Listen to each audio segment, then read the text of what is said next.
Bonjour et bienvenue. Aujourd'hui, on part à Osaka. On va explorer un quartier précis, Fukushima. Hmm, C'est au nord-ouest de la ville, coincé, on va dire, entre les rivières Shinyodogawa et Dojima, ou Aji. c'est ça. Un coin intéressant. Oui, l'idée c'est vraiment de sortir un peu des circuits classiques, vous savez, de creuser un peu l'histoire, dénicher des coins moins connus de cet endroit qui vient à l'origine des fameuses 80 îles de Naniwa. Ah oui, Naniwa no Yasoshima. Voilà, comment tout ça a évolué. C'est un peu notre mission du jour. C'est un quartier qui a une histoire vraiment riche.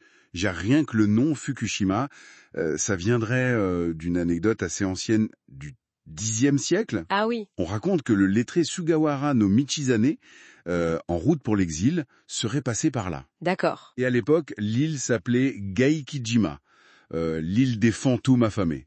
Un nom un peu glauque, hein. Peut-être lié à d'anciens rites pour les noyer, on sait pas trop. Hmm. Et lui, il leur a dit, non, on va l'appeler Fukushima, l'île de la bonne fortune, du bonheur.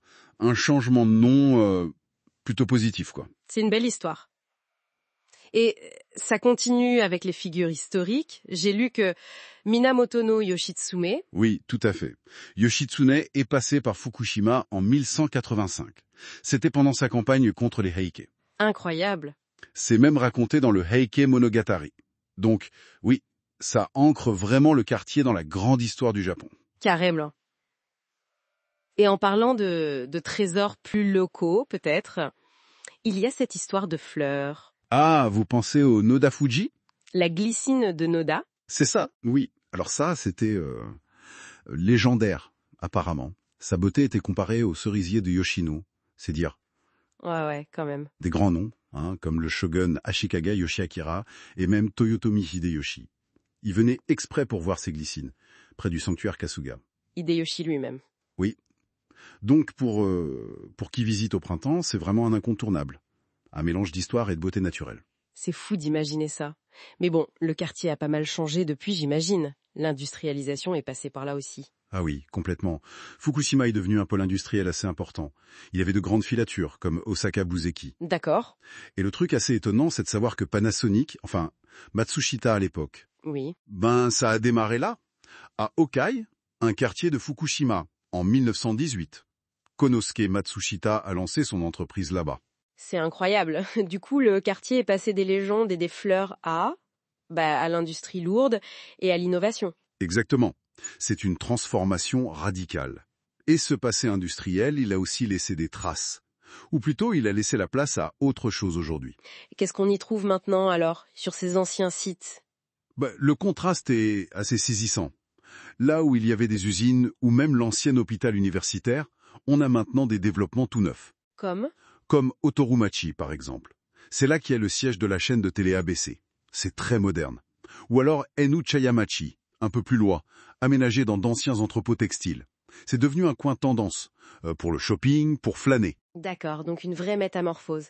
Mais au-delà de ces grands projets, il y a aussi des histoires plus humaines, des trésors cachés. J'ai lu un truc sur le ninjoyaki. Ça m'a interpellée. Ah, le ninjoyaki, oui, c'est une histoire touchante. C'est une petite pâtisserie, ça ressemble un peu à l'imayo-oyaki, vous voyez. Oui. Et en fait, son origine est assez poignante. Elle serait née spontanément après le grand séisme de Kitatajima en 1925. Ah bon? Comment ça? Au milieu des ruines, des difficultés, les habitants, les sinistrés, ils se seraient mis à cuisiner ces petites choses et à les partager entre eux. Un geste d'entraide, de solidarité. Waouh! D'où le nom, hein. Ninjo, ça veut dire humanité, compassion. Donc, en goûter une aujourd'hui, c'est un peu goûter à cette histoire de résilience. C'est très Osaka comme esprit. Cette idée d'entraide, de résilience populaire, est-ce qu'on sent encore cette atmosphère dans le quartier aujourd'hui? Les documents en parlent. Disons que les sources ne le décrivent pas comme ça, noir sur blanc. Mais le fait que cette pâtisserie existe toujours, ça suggère que cet esprit, il n'est pas complètement parti. C'est une trace vivante du passé. Et d'ailleurs, pour qui cherche d'autres traces, il y a une autre piste qui semble intéressante. Ah oui, hein? Laquelle? Apparemment, du côté de la gare JR Noda, il resterait des nagaya, ces maisons longues traditionnelles un peu anciennes. Des nagaya? Oui. Elles auraient échappé au bombardement de la Seconde Guerre mondiale. Donc ça pourrait offrir un aperçu assez rare de l'Osaka d'avant-guerre. Une pépite pour les explorateurs urbains, quoi. C'est bon à savoir ça. Finalement, Fukushima, c'est vraiment un quartier aux multiples facettes. On a les origines anciennes, quasi légendaires, les îles, les liens avec des personnages historiques majeurs, un passé industriel fort, une modernité qui s'affiche, et puis ces histoires humaines plus discrètes, comme le ninjo-yaki. C'est exactement ça. Ça montre bien comment les couches d'histoire, elles coexistent, elles continuent de façonner un lieu, même quand il se transforme radicalement. Ça pose la question en fait de comment une ville, comment elle conserve sa mémoire, comment elle la révèle parfois. C'est vrai. Peut-être une dernière réflexion pour ceux qui nous écoutent, en se baladant à Fukushima, pourquoi ne pas essayer de chercher activement ces échos du passé? Oui, bonne idée. Essayez de ressentir cet esprit du ninjo-yaki, visualiser les fameuses glycines que Hideyoshi admirait, imaginer les îles sous le béton.